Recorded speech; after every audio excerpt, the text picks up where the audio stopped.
The fluorescent lights hummed overhead as Detective Sarah bent over the security monitor, her tired eyes fixed on the frozen frame.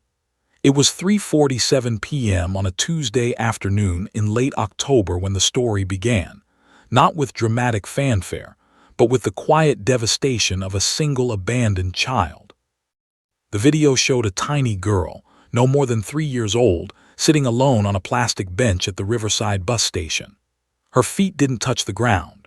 She wore a pink dress that had once been pretty but was now stained with what looked like dirt and something darker that didn't want to contemplate. In her small, fragile hands, she clutched a stuffed rabbit, and worn, its cotton filling visible through several tears. The rabbit's button eyes stared blankly, witnesses to something horrific.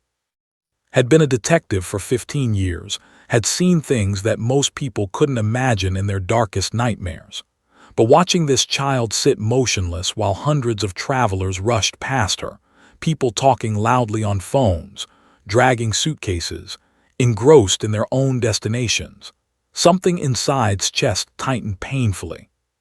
48 hours, said officer standing beside her. His uniform was pressed, his badge gleaming, but his expression was grim. Nobody came looking for her. Nobody called, she just sat there.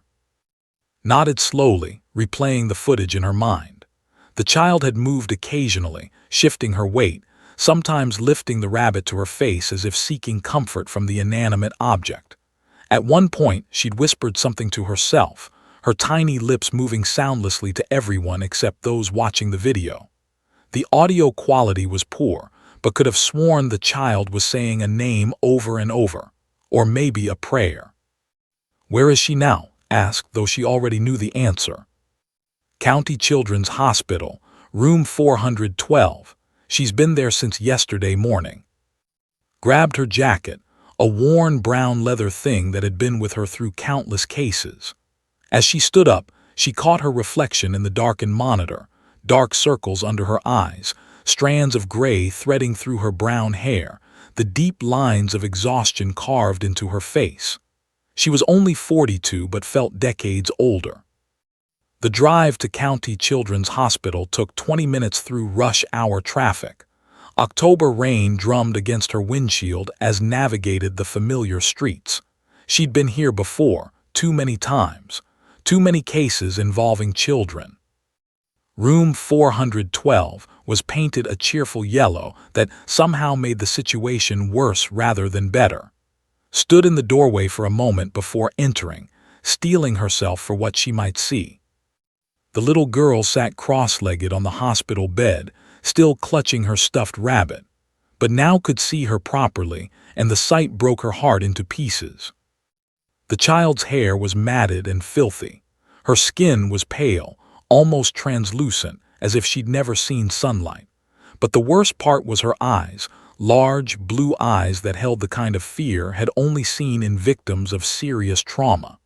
Those eyes had seen something no child should ever see. Doctor, the hospital's head of pediatrics, stood beside. The doctor's usual warmth was tempered with sadness. "We've completed the initial examination," doctor said quietly. "The results are concerning." "Tell me," said, not taking her eyes off the child. Doctor pulled out her tablet, showing photographs and medical notes. As listened, her hands clenched into fists at her sides. Bruises, extensive bruising across the child's small body. Finger marks on her upper arms, someone had gripped her violently. Long welts across her back and shoulders, consistent with being struck repeatedly. A partially healed fracture on her left wrist. Multiple small injuries in various stages of healing, suggesting abuse that had occurred over weeks, maybe months. "Sexual abuse?" asked, her voice tight. "We don't believe so, thank God," doctor said. "But the physical abuse is severe and systematic. This wasn't accidental. This wasn't a fall or a childhood injury. Someone deliberately hurt this child repeatedly over an extended period." Closed her eyes for a moment, taking a deep breath. When she opened them again, she looked directly at the child on the bed. "Has she spoken?" asked. "Not a single word since she arrived," doctor said. "We've tried everything. She won't respond to questions, won't make eye contact with most people, and she flinches violently whenever a man enters the room. She's clearly traumatized. What about her name? Do we know anything about her? Nothing official, but at night when she's sleeping, she whispers something repeatedly. It sounds like a name, but it's hard to make out. Our nurses think it might be Maya. It's just a guess. Approached the bed slowly, carefully, moving in a way she'd learned would seem less threatening to frightened children. The girl's entire body tensed as approached. "Hi there, sweetheart," said softly, sitting on the edge of the bed, maintaining a safe distance. "My name is Sarah. I'm here to help you." The child, Maya, possibly, didn't respond, but her grip on the stuffed rabbit tightened until her knuckles turned white. Didn't push. She simply sat there, silent, present. Sometimes that's all a traumatized child needed, someone to just be there, not demanding anything, not threatening, just existing in the same space. After several minutes of silence, noticed something. The child's lips were moving, barely perceptible, almost imperceptible, but definitely moving. Leaned closer, straining to hear. The child was whispering the same word over and over, so quietly that only someone listening intently could hear it. Hurt, hurt, hurt. Her eyes filled with tears, but she blinked them away. This child had been hurt, yes, but was going to make sure that whoever had done this would pay. This tiny, terrified girl would get justice, even if it took every ounce of determination to make it happen. "I believe you," whispered back. "I'm going to help you, I promise." The child didn't respond, but her grip on the rabbit loosened slightly. It wasn't much, but it was something. It was a beginning. Detective Sarah straightened up, her jaw set with determination. She had no idea then what she would soon uncover, how complex this case would become, or how a small traumatized child and a golden retriever would change the entire criminal justice system. All she knew was that the hunt for truth had begun, and she would follow it wherever it led. The prosecutor's office occupied the 5th floor of the Riverside County Courthouse, a building that had stood for over 50 years. Its corridors echoed with the footsteps of lawyers, paralegals, and police officers moving between offices, each one carrying the weight of the judicial system on their shoulders. Detective Sarah pushed open the frosted glass door marked Williams Assistant District Attorney and stepped into an organized chaos that somehow made perfect sense. Filing cabinets lined the walls. Case files were stacked on every available surface. The windows overlooked the city sprawl of Riverside, and late afternoon sunlight streamed across Williams' desk, illuminating countless documents. Looked up from her computer, her reading glasses perched on the bridge of her nose. At 46, she was one of the most successful prosecutors in the county, known for her meticulous preparation and her fierce dedication to justice. Her dark hair was streaked with gray, pulled back in a practical bun. She wore a professional Navy suit that had probably seen dozens of trials. "Tell me you have good news," said, gesturing to the chair across from her desk. Sat down heavily, the exhaustion of the past 3 weeks evident in her slumped shoulders. "Depends on your definition of good news," she replied. Removed her glasses and set them on her desk. "We found the suspect. Tell me you at least have that." "We do. Thomas, 38 years old, carpenter by trade. He has a history of anger management issues, 2 prior complaints of domestic violence from his ex-girlfriend, never prosecuted because she dropped the charges. And here's the interesting part. His fingerprints were found in the apartment where Maya was living before she was abandoned at the bus station." Leaned back in her chair, processing this information. "Okay, that's something, but is it enough?" "It gets better," continued. "The apartment belongs to a woman named Jennifer Torres. She works as a waitress at a diner on 5th Street. We brought her in for questioning yesterday. She's terrified. She broke down immediately. She admitted that had been living with her for about 6 months. She said he had anger issues, but she never suspected. She never thought he would hurt a child." "Where's Torres now? asked, already making mental notes. She agreed to protective custody. She's willing to testify. She's scared, legitimately scared, but she'll testify that she saw bruises on Maya, that she heard yelling at the child, that she saw him grab her roughly. She'll also testify that she didn't contact authorities because threatened her, said he'd hurt her if she called the cops. Stood up and walked to the window looking out at the city below. That's good. That's actually pretty good. Witness testimony, physical evidence of abuse, suspect's presence at the scene, history of violence. A jury will want to convict on that. There's a problem, said quietly. Turned back to face her. Of course there is, there's always a problem. The child won't speak. Not a single word. After 3 weeks of careful interviews with trained child psychologists, after building rapport with social workers, after seeing doctors, nothing. She communicates only through whispers to herself, and even then just fragmented words. His face fell. She returned to her desk and slumped into her chair. Shit. Yeah, agreed. That's the technical legal term I would use as well. Tell me everything, said, pulling out a legal pad and uncapping her pen. Detailed Maya's trauma, her refusal to engage verbally, the extensive bruising, the partial fracture, the clear evidence of systematic abuse. She described the child's terror in the presence of men, her inability to maintain eye contact, the way she clutched her stuffed rabbit as if it was the only safe thing in her world. And there's no chance she'll talk? Asked, though she already knew the answer from her years of prosecuting abuse cases.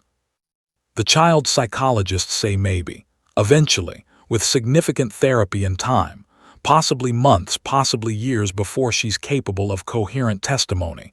But the thing is, leaned forward, her voice intense. We don't have months or years. His bail hearing is in 2 weeks.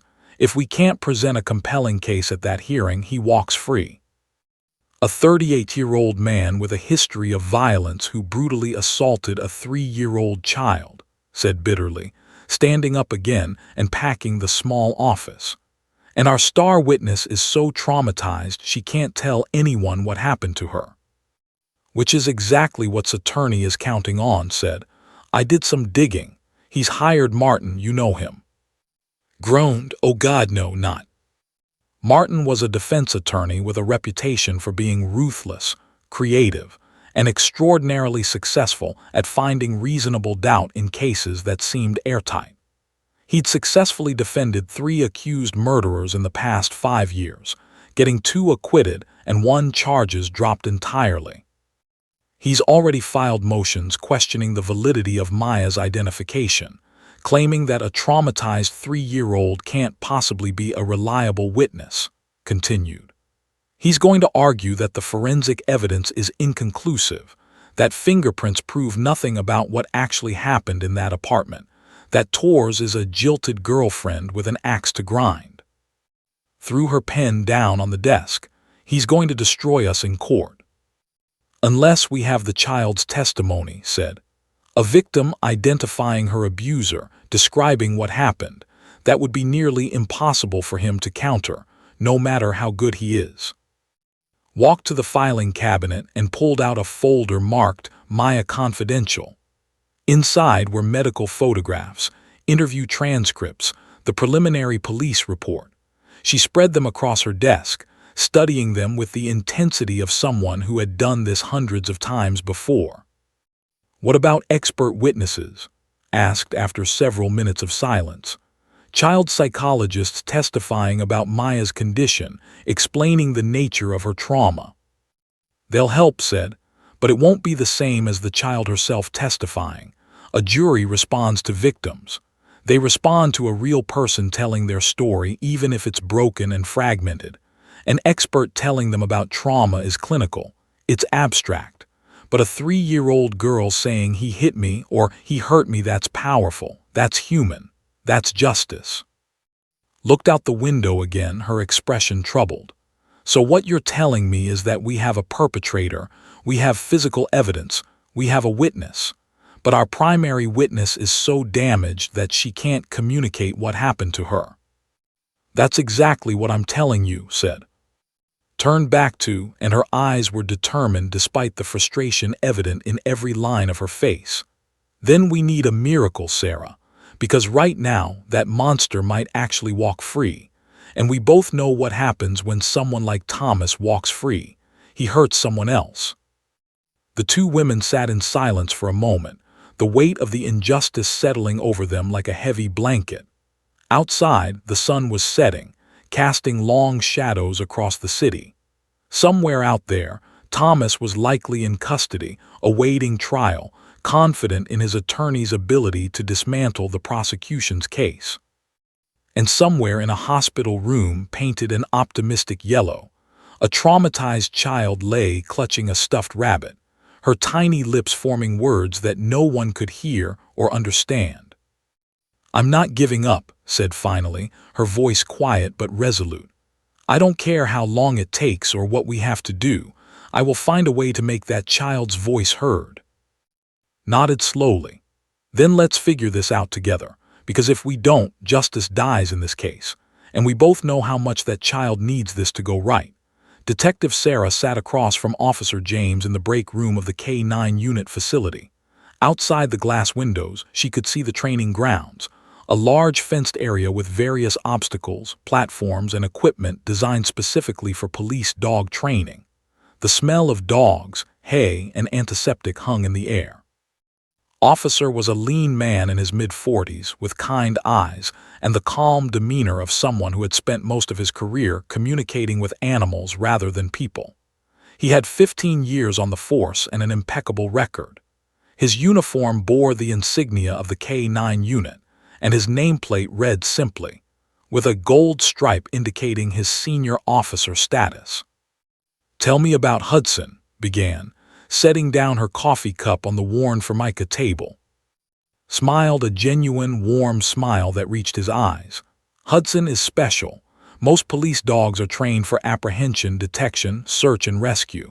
Their entire purpose is task-oriented. But Hudson," paused, choosing his words carefully, "Hudson's purpose is different. His job is to be present, to provide comfort, to create emotional safety." "You mean like a therapy dog?" asked. "Similar but more specialized," explained. "Hudson isn't just a friendly companion. He's been trained by child psychologists, trauma specialists, and behavioral experts to work specifically with traumatized children in forensic situations. His training took 3 years, longer than any other police dog in our department, because his role required understanding not just commands, but emotional intelligence." Leaned forward with interest. "How does that work exactly?" "Dogs can sense fear and anxiety," said. "It's biological. They pick up on chemical changes in human sweat, on vocal tones, on body language. Hudson has been trained to recognize these signs in children and to respond in specific ways. He won't jump or play aggressively. He won't make sudden movements. He's learned to be patient, to allow children to come to him at their own pace. He lies down to make himself less imposing. He makes soft eye contact that children find non-threatening. Essentially, Hudson has become fluent in the language of trauma." "Why haven't I heard about this program before?" asked, genuinely curious. "Because it's relatively new," admitted. "The department established the program 5 years ago. We've had 3 dogs go through the training, but Hudson is the only one who's been used regularly in courtroom settings. The others have primarily worked in interview rooms and therapy situations. Hudson is our pilot program for the courtroom specifically." Pulled out her notepad. "And you think he could help Maya?" His expression became more serious. "Honestly, I don't know. Every child is different. Every trauma is different.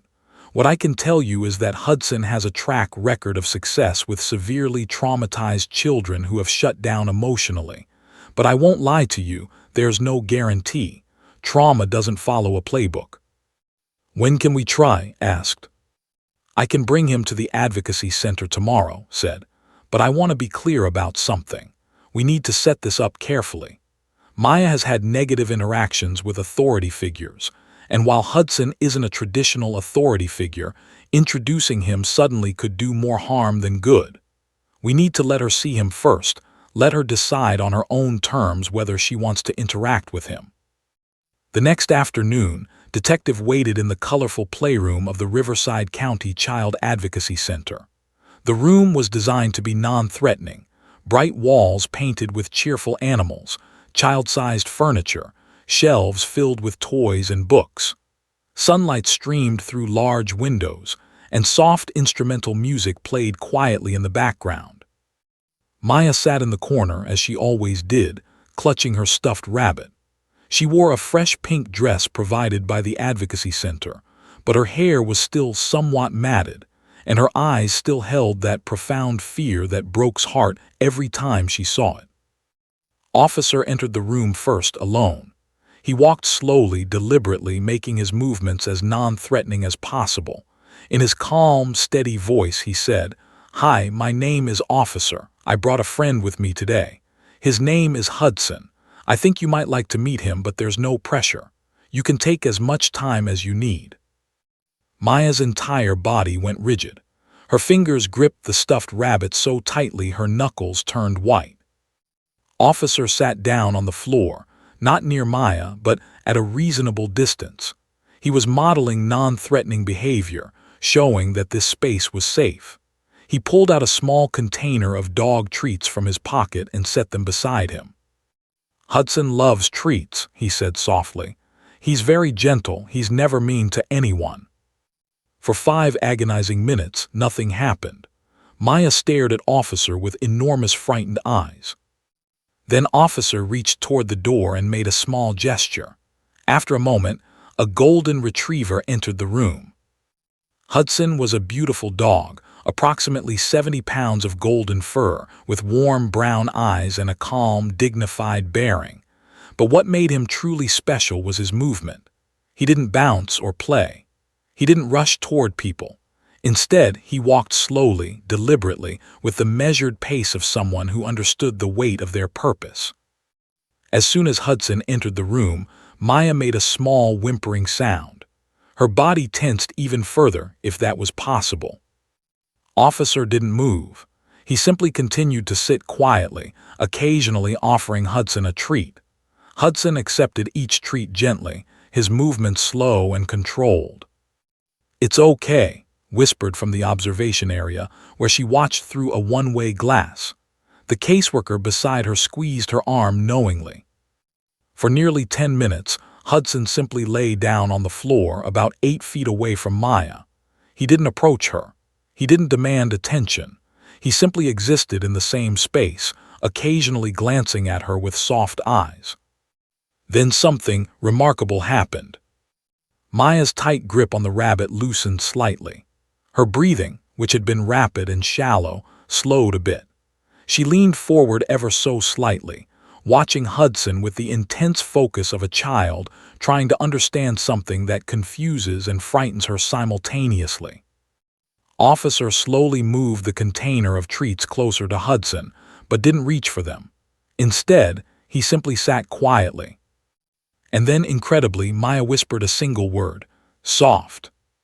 It wasn't a full sentence. It wasn't even a confident statement. It was a tiny question, barely audible, directed at Officer. "Yes," Officer said gently. "Hudson is very soft. Would you like to feel?" Maya didn't move.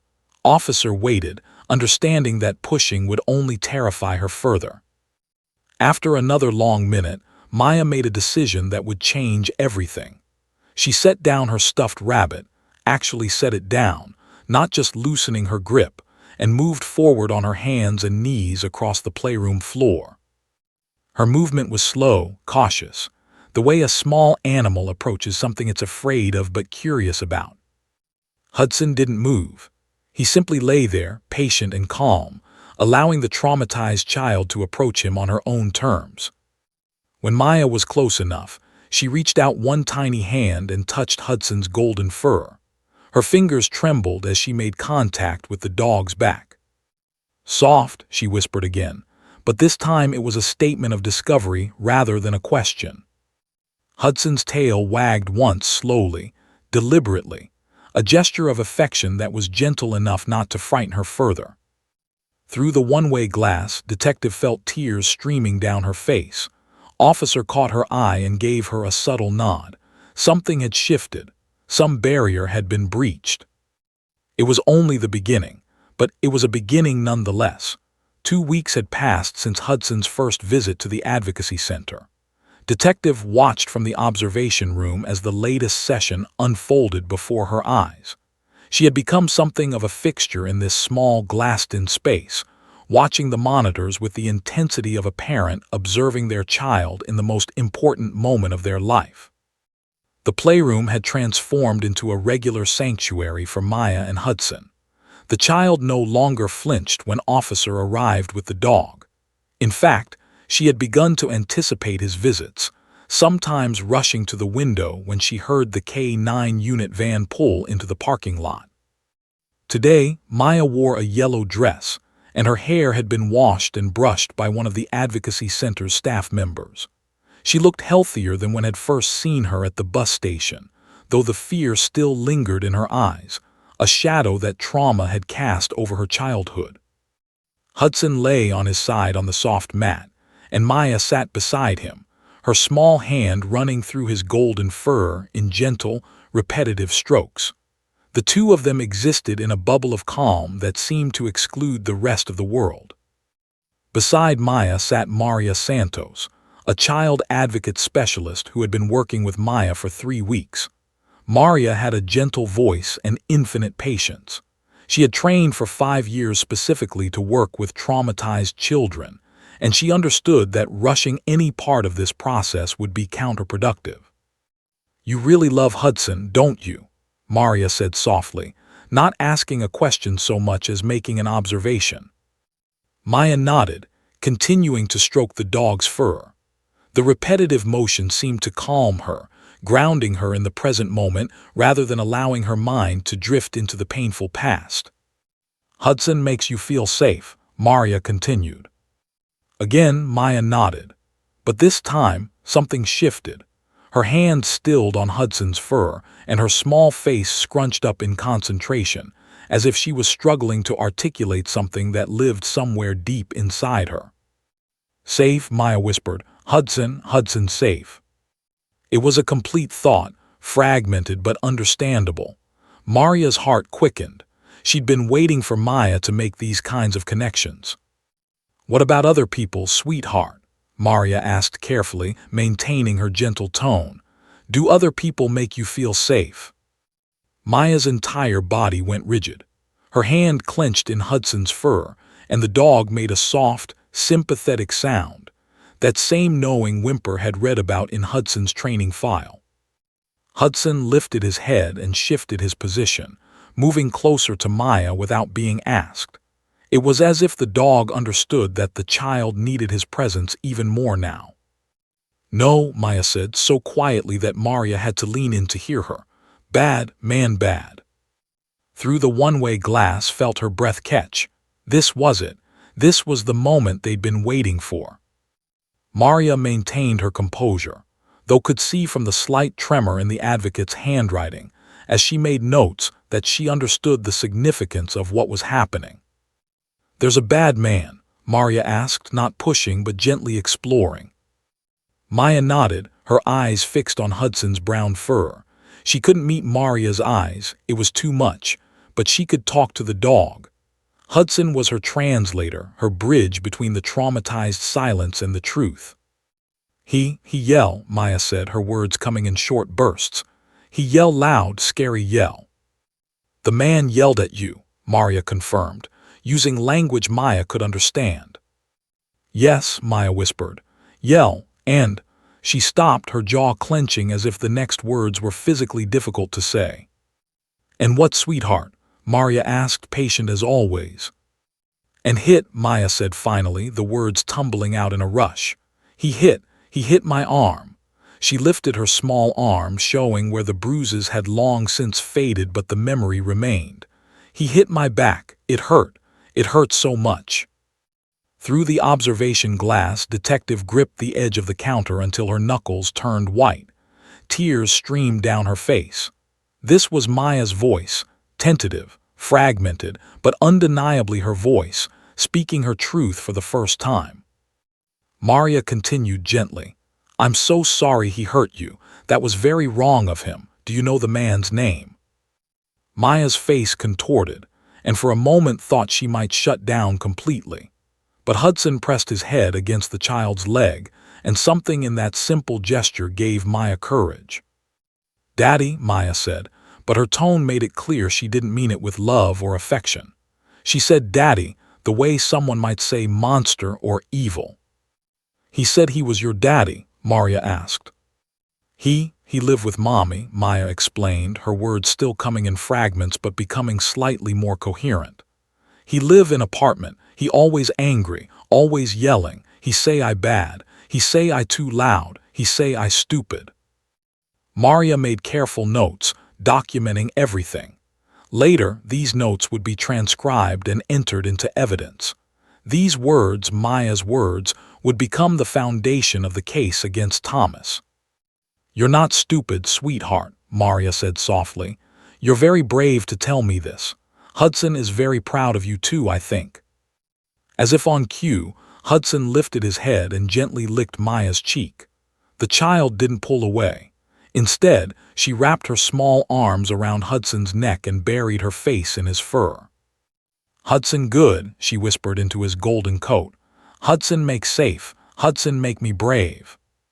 The observation room was silent except for the soft hum of the recording equipment. Detective wiped her eyes, her hands shaking slightly. She pulled out her phone and texted Williams one simple message. "She's talking." The response came within seconds. "Thank God, how much?" Typed back, "Enough, more than enough." In the playroom, Maya continued to hold Hudson, and the dog remained perfectly still, understanding on some fundamental level that this child needed him more than she'd ever needed anything in her short, traumatized life. Maria made additional notes. Client revealed significant information regarding perpetrator, names individual as daddy, but clearly indicates non-parental relationship, describes ongoing abuse pattern, physical violence documented, emotional abuse documented, client becoming more verbal with continued presence of emotional support canine. Recommend continued sessions before formal testimony consideration. For the next hour with Hudson beside her, Maya shared more details. Not everything. There were still large gaps in her recollection, still moments when trauma hijacked her ability to speak, but enough. Enough to paint a picture of systematic abuse, enough to give voice to her suffering, enough to make prosecution possible. When officer finally signaled that the session was ending, Maya clung to Hudson one last time. "Hudson come back?" she asked, her voice small and vulnerable. "Yes," officer assured her. "Hudson will always come back for you." As Maya was led out of the playroom, she looked back one last time, watching Hudson with an expression of pure relief. She had found her voice. She had found her courage. And she had found it in the presence of a dog who understood, without judgment or demand, exactly what she needed. Detective emerged from the observation room with wet cheeks and a steely determination. The case was no longer impossible. It had just become winnable. The Riverside County Courthouse's largest hearing room was packed to capacity. News of the case had leaked to the media. A 3-year-old witness, a police dog, a controversial decision about to be made. The courtroom had become a between tradition and innovation, between legal protocol and human necessity. Judge sat at her elevated bench, her silver hair pulled back severely, her expression grave. At 63 years old, she had served on the bench for 23 years and prided herself on running a courtroom that upheld the highest standards of judicial procedure. She was known for being fair but unyielding when it came to the rules of evidence and courtroom conduct. To the left sat Prosecutor Williams, her face a mask of professional calm even though, sitting in the gallery behind her, could see the slight tremor in her hands as she arranged her documents. To the right sat Martin, the defense attorney, his expensive suit immaculate, his expression one of practiced skepticism. Between them stood the central issue that had brought them all here. Could a police dog be present in a courtroom during the testimony of a 3-year-old child witness? Judge banged her gavel once, a soft sound that nonetheless commanded absolute attention. The courtroom fell silent immediately. We are here today to determine the admissibility of certain accommodations for a minor witness in the case of the State versus Thomas. Judge began, her voice steady and measured. Specifically, whether an emotional support canine may be present during said witness's testimony. This is highly unusual. I have found no precedent in California case law for such a request. Therefore, before making any ruling, I will hear arguments from both the prosecution and defense. Williams stood, smoothing her navy suit jacket. Your Honor, thank you for hearing this matter. The prosecution respectfully requests that Officer Hudson, a specially trained emotional support canine, be permitted to remain visible to the witness during her testimony. While this is unprecedented, the circumstances of this case are also unprecedented. Martin's head shot up, his eyes narrowing. He was already preparing his counterattack. Williams continued, Our witness is a 3-year-old child who has suffered severe trauma and abuse. Without the presence of her emotional support animal, she is unable to communicate verbally. With Hudson present, she has demonstrated remarkable progress in articulating her experiences.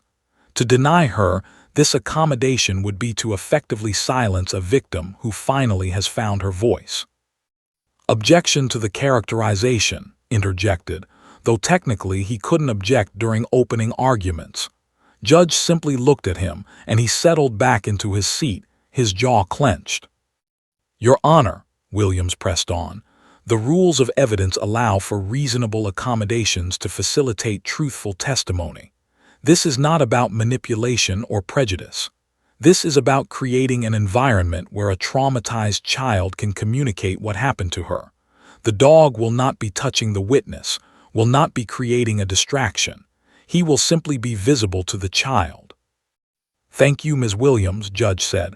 Mr. Your response. Stood with the practiced grace of someone who had stood in courtrooms thousands of times. Your Honor, the defense objects strenuously to this request. The prosecution is essentially asking this court to introduce an emotional manipulation device into the courtroom. The presence of this animal, however well trained, is designed specifically to emotionally influence both the witness and the jury. He began packing, his voice taking on a theatrical quality. The rules of evidence exist for a reason. They exist to ensure fairness, to prevent undue prejudice, to maintain the integrity of the judicial process. What the prosecution is asking for, what they're essentially asking for, is permission to introduce an emotional prop that will inevitably bias the jury toward the prosecution's narrative. The dog isn't a prop, Williams said, standing again. The dog is a medical accommodation for a traumatized child. A medical accommodation that will be visible to the jury, countered. Every single person in that jury box will see a golden retriever and will feel sympathy. They will feel compelled to believe the child's testimony simply because the child is emotional enough to need animal support. That is the definition of prejudicial evidence. Judge held up her hand. Let me stop you both there. I need more information. Ms. Williams, I would like to hear expert testimony regarding this animal and its training, and I would like to understand the scientific basis for the claim that this dog is necessary for the witness to testify. Dr. No relation to officer was a child psychologist with 30 years of experience. She sat in the witness stand, her credentials displayed for all to see. D from published author, expert witness in over 50 cases. Under Williams' questioning, Doctor explained the neurobiological impact of childhood trauma. She described how severe abuse essentially shuts down the language centers of a child's brain, creating what trauma specialists call selective mutism, the inability to speak about traumatic events, even when the child is capable of speech in other contexts. Can an emotional support animal assist in breaking through this barrier? Williams asked. Yes, Doctor said firmly. The presence of a calm, non-threatening animal can activate the parasympathetic nervous system, essentially the calming system of the body. This allows the amygdala, the fear center of the brain, to become less active, making it possible for the child to access language and memory centers that trauma has temporarily blocked. Martin cross-examined with aggression. "Doctor, isn't it true that any calming influence could have this effect? Why specifically a dog? Why not a security blanket or a favorite toy or perhaps a parent?" "In this child's case, the animal has been specifically trained to respond to signs of trauma," Doctor replied, unflappable. "The child has no parents present and her security objects, like her stuffed rabbit, have limitations in terms of responsiveness. The dog provides both consistency and adaptive support. When the child becomes frightened, the dog responds. This creates a feedback loop of safety." "So you're essentially saying the jury will be watching a dog comfort a child, which will naturally bias them toward believing the child," said. "I'm saying that the jury will be watching a child receive necessary medical accommodation," Doctor corrected. "The presence of the dog is not about jury bias. It's about enabling truth to be spoken by someone who otherwise cannot speak it." Officer James next, explaining Hudson's training in meticulous detail. He discussed the 3-year training program, the behavioral protocols, the specific commands Hudson had learned. That Hudson would not interact with Maya during her testimony, would remain at a designated distance, and would serve only as a stabilizing presence. Challenged everything. "Officer, how do you control a dog's reactions? What if the dog becomes distracted? What if the dog becomes agitated? What if the jury's attention is drawn to the dog rather than the witness?" "Those are all controlled variables," Officer said calmly. "I will be in close proximity to Hudson. His training is extensive enough that I'm confident he will remain calm and focused. As for the jury's attention, most jurors barely glance at the dog. Their focus is on the witness." "Most jurors," pounced. "So some jurors will be distracted by the dog." "It's human nature to notice animals," Officer acknowledged. "But trained animals are typically less distracting than untrained ones." After 3 hours of testimony and argument, Judge called for a brief recess. She sat in her chambers, reading through case law, looking for any precedent she might have missed. There was none. This was entirely new legal territory. When court reconvened, Judge took a deep breath and began her ruling. "This case presents a unique intersection of child protection and legal procedure," she said, her voice careful and measured. "On one hand, the rules of evidence exist for important reasons. On the other hand, those rules exist to serve justice, not to obstruct it. If a reasonable accommodation can be made that allows a traumatized child to tell her truth, the court has an obligation to consider it." Martin's face darkened as he sensed where this was going. "However," Judge continued, "I'm not ruling lightly on this. I am imposing specific conditions. The animal will remain on a leash held by officer. The animal will be positioned where it is visible to the witness but sufficiently distant that there is no physical contact. Any sign of distraction or inappropriate behavior from the animal, and the arrangement will be terminated immediately. The jury will be instructed that the presence of the animal is a medical accommodation and does not reflect any judgment about the credibility of the witness." She looked directly at both attorneys. "This is unprecedented. I want that clear. But so is the situation before us. A child victim who can only speak in the presence of this specific support. Therefore, I am granting the prosecution's motion with the conditions I have outlined." Stood abruptly, his face flushed. "Your Honor, the defense objects and requests that this ruling be documented for appeal." "It is documented," Judge said coolly, "and noted. Your objection is on the record, but the ruling stands." Behind the prosecutor's table, Williams allowed herself a small, victorious smile. But she knew the real battle was still ahead. The courtroom decision was won, but the trial itself, where everything would be determined, was still to come. The trial day arrived with the kind of weather that seemed to mock the gravity of what was about to transpire. Outside the courthouse, the October sun shone brightly, and a gentle breeze rustled through the palm trees. But inside, the atmosphere was thick with tension and anticipation. The main courtroom was packed beyond capacity. Every seat was filled and people lined the back walls, standing in silent vigil. News cameras waited outside. The case of the dog and the voiceless child had captured the media's imagination and the public's heart. Thomas sat at the defense table, looking every bit the confident predator that had terrorized a 3-year-old girl. He wore a tailored suit, his attorney's strategy to make him appear respectable and employable, but nothing could mask the coldness in his eyes, the slight curl of his lip that suggested he believed he would walk free, that a jury would never convict him based on the rambling of a traumatized toddler. Beside him, Martin reviewed his notes one final time. The attorney had spent weeks preparing his cross-examination strategy. He would paint Maya as confused, suggestible, unreliable. He would suggest that the presence of Hudson was coaching her testimony, that she was simply repeating what adults had told her to say. In his opening arguments, he would plant seeds of doubt, and he would harvest them during cross-examination. Prosecutor Williams sat at the other table, her hands folded professionally, her expression neutral. But Detective, sitting behind her in the gallery, could see the subtle tension in her shoulders. Williams had staked her reputation on this case. If they won, it would be a landmark victory. If they lost, it would haunt her career. Judge entered the courtroom and everyone stood. "All rise," the bailiff intoned, his voice carrying the weight of institutional authority.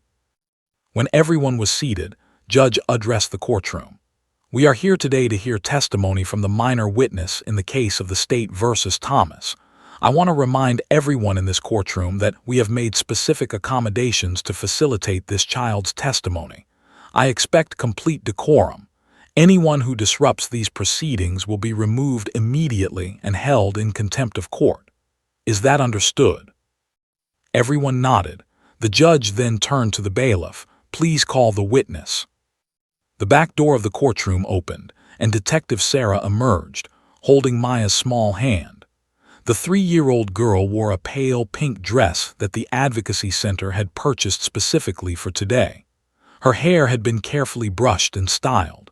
She looked as ready as any 3-year-old could look to testify about the worst day of her short life. But she was terrified. Her entire body trembled as led her through the courtroom toward the witness stand. Everyone watched, jurors, judge, attorneys, spectators. All eyes were on the child who might change everything. When Maya saw Thomas, she made a small whimpering sound and tried to turn away, kept her hand steady, guided her gently forward. "It's okay, sweetie," whispered. "You're safe, I'm right here." The bailiff administered the oath in language appropriate for a young child. "Do you promise to tell the truth?" Maya nodded, unable to speak. She sat in the witness chair that had been specially lowered to accommodate her small frame, and looked absolutely minuscule surrounded by the formal machinery of justice. William stood. "Your Honor, as we discussed, at this point I would like to request the entrance of the emotional support animal." Judge nodded. "Officer, you may proceed." The courtroom doors opened, and Officer James entered, Hudson walking at his side. The golden retriever moved with practiced calm through the packed courtroom, ignoring the hundreds of eyes fixed upon him. He had been trained for this moment, and he understood the gravity of his purpose. The moment Maya's eyes found Hudson, something shifted in her entire demeanor. Her breathing slowed, her trembling decreased. The terror in her eyes was replaced by a fragile, tentative sense of safety. Hudson was positioned exactly where Judge had visible to Maya, but at a distance that prevented any physical contact. Officer held the leash firmly, standing alert and professional. "Thank you," Williams said to the judge, then turned to her witness. "Maya, do you know why you're here today?" Maya didn't speak, but she nodded, her eyes never leaving Hudson. "Can you tell us your name?" Williams asked gently. "Maya," the child whispered, her voice barely audible. The courtroom was so quiet that even this tiny word seemed to reverberate off the walls. "How old are you, Maya?" "3," Maya said, holding up 3 fingers. "Do you see the man who hurt you?" Williams asked, using language they had practiced together dozens of times. Maya's small body went rigid. Her hand gripped the edge of the witness chair. For a terrible moment, thought the child might shut down completely, that the trauma would overtake her and render her mute once again. But then Hudson whimpered, a soft, sympathetic sound that seemed to cut through the tension in the courtroom like a knife through silk. It was the sound of understanding, the sound of presence, the sound of a dog knowing on some fundamental level that the child beside him was suffering and needed him. And in that moment, something broke open in Maya. She stood up in the witness chair, a tiny, vulnerable figure surrounded by the power of the judicial system, and pointed directly at Thomas with a small, trembling finger. "He hit me," she cried out, her voice suddenly clear and forceful, a child's voice that could no longer be silenced by fear. He hit me, and he yelled. He said I was stupid. He said I was bad. He hurt me." Her words poured out like a dam breaking, fragmented but powerful, authentic in a way that no adult testimony could ever be. "He scared me, he made me cry. Hudson good, Hudson help me, Hudson make me brave." The courtroom erupted. A female juror in the front row openly wept, her hand covering her mouth. An older male juror closed his eyes, and tears streamed down his weathered cheeks. A court stenographer actually gasped, then caught herself, her fingers flying across her keyboard to capture every word. In the gallery, spectators stood up despite Judge's earlier warnings about decorum. Their standing was not disruptive, it was reverential, bearing witness to something sacred, a child speaking her truth. Thomas' face went white. His smug confidence evaporated like morning mist. For the first time, confronted with the raw reality of what he had done, the gravity of his actions seemed to truly penetrate his consciousness. Martin started to stand, his mouth opening as if to object, but something stopped him. Perhaps it was the realization that objecting to a child's emotional outbreak would only make him look like a monster. Perhaps it was the recognition that the moment had already won, that no legal maneuver could undo what had just happened in this courtroom. Judge banged her gavel once, twice, but not in anger, more to acknowledge the moment, to officially mark in the record that something extraordinary had just transpired. Detective felt tears streaming uncontrollably down her face. Beside her, a journalist wiped her eyes with the back of her hand. Even the bailiff, who had seen thousands of cases proceed through this courtroom, looked visibly moved. Officer maintained his composure, but there was a softness in his expression as he looked at Hudson, understanding that his partner had just delivered justice in a form that no human could have.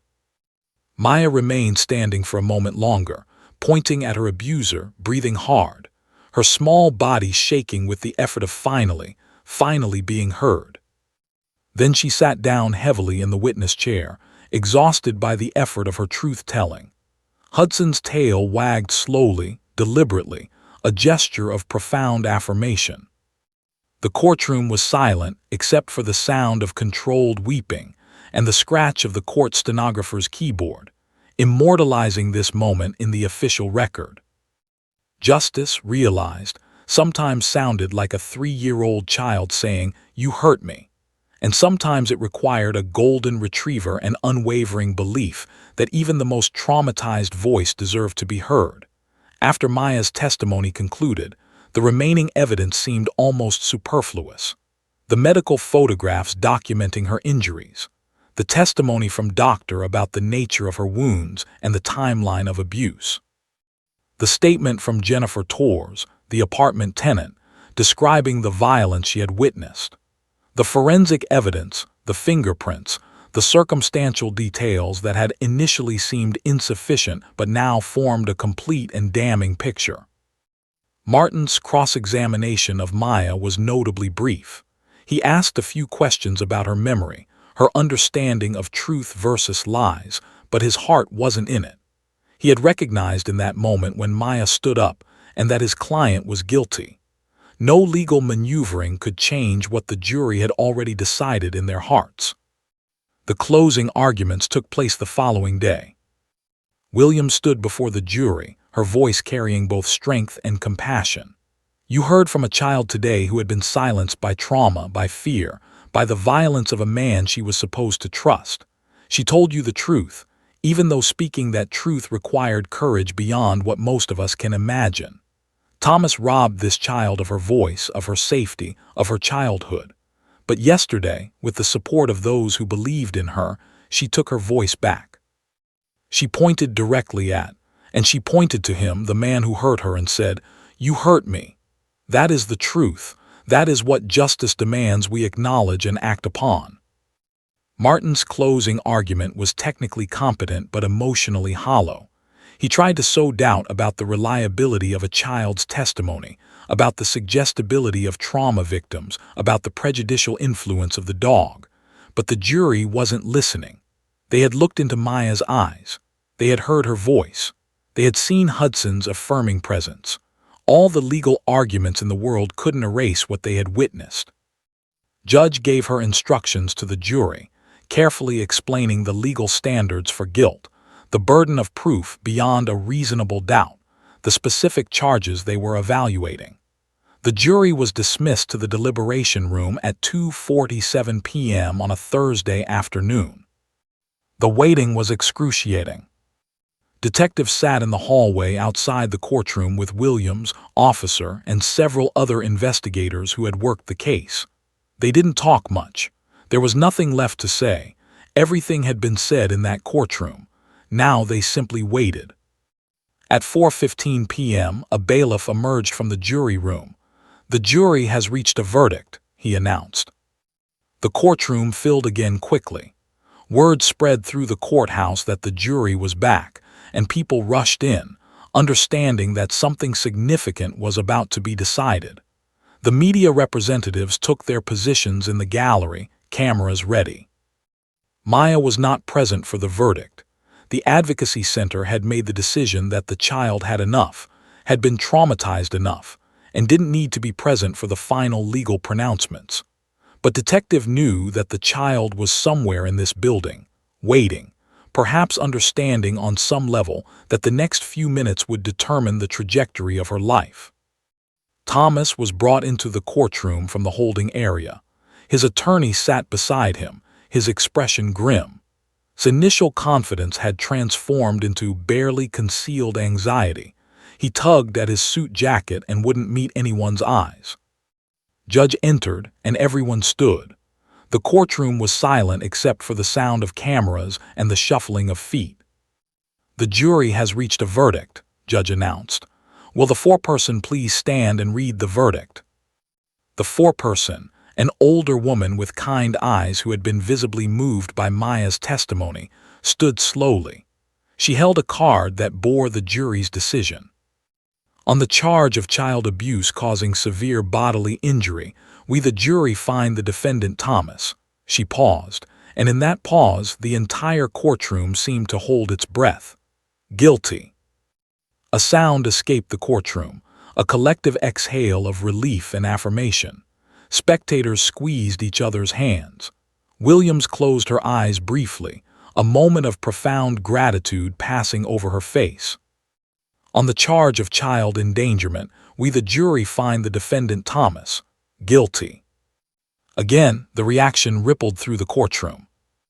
"On the charge of assault of a minor, we the jury find the defendant Thomas guilty." Thomas' face crumpled. His attorney placed a hand on his arm but seemed not to notice. The reality of conviction, of consequences, of a future spent behind bars suddenly became undeniably real. Martin stood immediately. "The defense requests a poll of the jury," he said, his voice steady despite the defeat. Judge had the jury individually polled, each juror confirming their verdict. Each one said guilty, without hesitation or equivocation. The sentencing hearing took place 1 week later. Thomas was brought before Judge for her determination of his punishment. The probation officer's report documented his lack of remorse, his defensive attitude in interviews, his history of violence and anger management issues. Williams presented victim impact information, focusing on Maya's ongoing therapy needs, her psychological trauma, her altered life trajectory. She spoke about how a child who should have been playing and learning and growing was instead struggling with nightmares and fear. Martin presented mitigating circumstances, his difficult childhood, his lack of prior convictions for child abuse, his mental health struggles. But the arguments fell flat. Nothing could mitigate what he had done. Judge looked at Thomas for a long moment before pronouncing sentence. When she spoke, her voice carried the weight of 23 years on the bench, of hundreds of cases, of a deep understanding of justice and human nature. Thomas, you have been found guilty of child abuse, endangerment, and assault. You tortured a 3-year-old child in your care. You physically harmed her, emotionally terrorized her, robbed her of safety in what should have been a safe place. She paused, letting the weight of her words settle. I am sentencing you to 12 years in state prison. You will not be eligible for parole for a minimum of 9 years. During your incarceration, I strongly recommend that you engage in mental health treatment to address the violent impulses that led to these crimes. Whether you do so or not, you will have considerable time to contemplate the damage you have caused. The gavel came down with finality. Thomas was led away in handcuffs, his arrogance fully shattered, his confidence in his attorney's abilities proven to be misplaced. He would spend more than a decade behind bars, forced to confront the reality of his crimes. After the hearing concluded, Judge requested that she speak with Officer and Hudson in her chambers. When they arrived, she stood behind her desk, regarding the dog with an expression of deep respect. Officer, she said formally, I wanted to acknowledge something on the record. This case presented unprecedented legal territory. I made a decision that goes against traditional courtroom procedure. Some might argue that decision will be overturned on appeal, that it sets a dangerous precedent. She looked directly at Hudson. But I have been a judge for 23 years, and I can tell you with absolute certainty that today, justice was better served by breaking tradition than by following it. Hudson, you facilitated the truth. You gave voice to a child who had been silenced. For that, you have my profound respect and my gratitude. Officer saluted, his eyes glistening. Thank you, Your Honor. Judge extended her hand to Officer.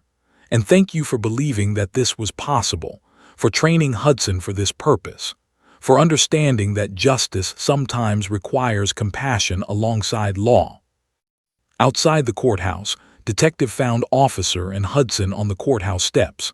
The media had finally dispersed, satisfied with their story and their headlines. We did it, said simply. Officer looked at Hudson, then back at Hudson. Did it. I just gave him the opportunity. No, corrected. You both did it. You trained him for 3 years. You believed in what he could do, and he became exactly what Maya needed. Officer smiled and watched as Hudson sat quietly, having played his extraordinary role and returned to simply being a dog, but a dog who had changed the course of justice. She'll be okay now, you think? Officer asked. I think, said carefully, she has a real chance at okay, a chance she wouldn't have had without Hudson. That's all we can ask for. 6 months after Thomas' conviction, Detective Sarah stood on the porch of a modest 2-story house in a quiet residential neighborhood. The house had a small front yard with well-maintained landscaping, a wooden swing hanging from the porch eaves, and flower boxes under the windows filled with cheerful petunias. This was the home of Lisa and Michael, Maya's foster parents who had filed for adoption just weeks after the trial concluded. had brought a gift, a new stuffed rabbit, this one pristine and unblemished, a replacement for the worn toy that had been Maya's only comfort during her darkest days. But more importantly, she had come to witness something she had wondered about in those early weeks when Maya couldn't speak: what a healing child looked like. Lisa answered the door, her warm smile instantly putting at ease. "Detective, come in, come in. Maya will be so excited to see you." Inside, the house smelled like fresh cookies and home. The walls were decorated with children's artwork and family photographs. There were toys scattered strategically throughout the living room, not chaotic clutter, but the comfortable evidence of a child being allowed to be a child, to play, to grow. And then Maya appeared, running from the kitchen with flour on her pink dress and a huge smile on her face. "Detective Sarah," she cried out, her pronunciation perfect, her voice strong and confident. She had developed from a whimpering toddler into a chatty 4-year-old with opinions and personality and joy. Knelt down, and Maya threw her arms around the detective's neck. For a moment, was overwhelmed by the simple humanity of the gesture. This child who had been so traumatized that she couldn't speak now hugged easily, laughed freely, trusted without reservation. "Hi, sweetie," said, holding her close. "How have you been?" "Good," Maya said, pulling back to show her hands covered in flour. "I'm making cookies with Mommy. We making chocolate chip. Hudson loved chocolate chip." At the mention of Hudson's heart skipped. "Hudson's here." "He come every week," Maya said excitedly. "Officer, bring him. Hudson is my best friend. We play and I tell him about my day and he listen." Lisa smiled from the kitchen doorway. "Hudson visits every Sunday afternoon. It's become part of Maya's routine. She waits by the window for them to arrive. Officer says Hudson actually looks forward to the visits too. His handler told us Hudson gets excited when he realizes they're heading to this address." Over cookies and milk, heard the story of Maya's recovery. The nightmares had decreased significantly over the past 6 months. The therapist reported that Maya was processing her trauma in healthy ways, that her developmental milestones were on track, that she was bonding securely with her foster parents. "We've filed to make the adoption permanent," Michael said quietly. "Maya is part of our family now. The social workers said they'd expedite it. There's no question she's thriving here." Later that afternoon, Officer arrived with Hudson. When Maya saw the dog, she shrieked with delight and ran to him. The interaction was pure joy. A child and a dog who had been through something extraordinary together, now simply enjoying each other's company. Officer stepped aside to speak privately with on the porch, while Maya and Hudson played inside. "She's remarkable," Officer said simply. "This is what we hoped for, but seeing it happen, it's extraordinary." "You've become famous," observed. "I saw an article about you in the LA Times last week." Officer smiled ruefully. "Hudson's famous. I'm just his handler. But yeah, the attention has been intense. The department's received inquiries from 12 other states about establishing similar programs, and I've been contacted by several foundations interested in funding expanded training." "What will you do?" asked. "That's why I wanted to talk to you," Officer said, turning to face her directly. "I'm proposing we establish the Hudson Foundation, a nonprofit dedicated to training emotional support dogs specifically for work with traumatized children in the legal system. We'd train handlers, develop curriculum, work with the judicial system to implement programs in other counties and states." Felt tears pricking her eyes. "That's incredible." "It's because of people like you," Officer said. "You believed that a traumatized child's voice mattered. You fought for her. You made space for unconventional solutions. Without that belief, Hudson never would have had the opportunity to do what he did." Over the next year, significant changes rippled through the criminal justice system. California passed legislation formally recognizing emotional support animals as legitimate accommodations for child witnesses in court proceedings. Other states followed. What had begun as a controversial, unprecedented decision by judge became standard practice across the country. The Hudson Foundation hired staff and began its training program. Officer remained involved with the police department but dedicated significant time to the Foundation's mission. Within 18 months, 3 other dogs had completed the specialized training, and 2 had already assisted in courtroom testimony. Media coverage of the case became international. News outlets from Britain to Australia featured stories about the dog who gave voice to a voiceless child. Officer received several book offers, which he politely declined. Hudson received fan mail from children across the country. But perhaps most importantly, the case changed how the legal system thought about child witnesses. Judges began to understand that accommodation wasn't contamination. That support wasn't the same as coaching. That enabling a traumatized child to testify wasn't about prejudicing a jury. It was about allowing truth to be spoken. Prosecutor Williams built on the case's success, developing specialized training for attorneys working with child witnesses. Detective eventually became the department's liaison to the Advocacy Center, ensuring that cases involving child victims received the careful, thoughtful approach that had made such a difference in Maya's case. 1 year after the trial, on Maya's 5th birthday, there was a special celebration. Detective was invited, along with Officer and Hudson, Judge, Prosecutor Williams, and the entire Advocacy Center staff. It was held at a park, with a small playground where Maya and other children from the Advocacy Center played together. Watched as Maya ran and laughed, a normal child doing normal child things. She watched as Hudson gently allowed younger children to pet him, understanding somehow that he was part of their healing too. Later, as the sun began to set, Lisa approached with tears in her eyes. "I want you to know something," Lisa said. "When we first took Maya in, I didn't know if she would ever recover. She was so broken, so scared. But everyone, you, Officer, Hudson, the therapists, everyone believed she could heal. And because you all believed, she did."